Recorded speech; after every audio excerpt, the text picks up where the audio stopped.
ग्रामपंचायत म्हणून ओळखल्या जाणाऱ्या मौजे देऊळघाट येथे दिनांक 19 फेब्रुवारी 2026 रोजी शिवजन्मोत्सव मोठ्या उत्साहात साजरा करण्यात आला। यावेळी सर्वप्रथम गावातील विठ्ठल रुक्माई मंदिरात शिवरायांच्या पुतळ्याला गावकरी म्हणजेच वारकरी यांच्या वतीनं दुग्धाभिषेक करण्यात येऊन पुढील कार्यक्रमास सुरुवात झाली। यानंतर तेथून शिवरायांच्या प्रतिमेची शिवभक्तांनी गावातील क्रांती चौक, माळी मोहल्ला, देशमुख मडी, भारतरत्न डॉक्टर बाबासाहेब आंबेडकर पुतळ्यापासून धनगर मोहल्ला, इक्बाल चौक, बाजारपेठेच्या मुख्य रस्त्यावरून विठ्ठल रखुमाई मंदिर परिसरात आरती घेण्यात आली।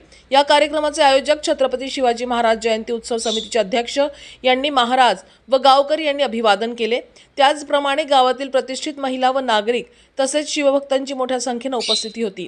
या प्रसंगी पोलीस निरीक्षक गजानन कांबळे यांच्यासह पोलीस उपनिरीक्षक शरद माळी, देऊळघाट बीट जामदार गजानन तायडे, सुधीर मगर, गावचे पोलीस पाटील तसेच होमगार्ड यांनी चोख बंदोबस्त ठेवून शिवरायांची मिरवणूक सर्वधर्मीय नागरिकांनी उत्साहात व शांततेत पार पाडावी असे आवाहन यावेळी पोलीस निरीक्षक गजानन कांबळे यांनी उपस्थित नागरिक तसेच शिवप्रेमी यांना केले। जयंती मिरवणुकीच्या वेळी गावातील तसेच परगावातील वारकऱ्यांनी टाळ व मृदंग या वाद्यामध्ये शिवरायांना अभिवादनपर भजन गीते गायली।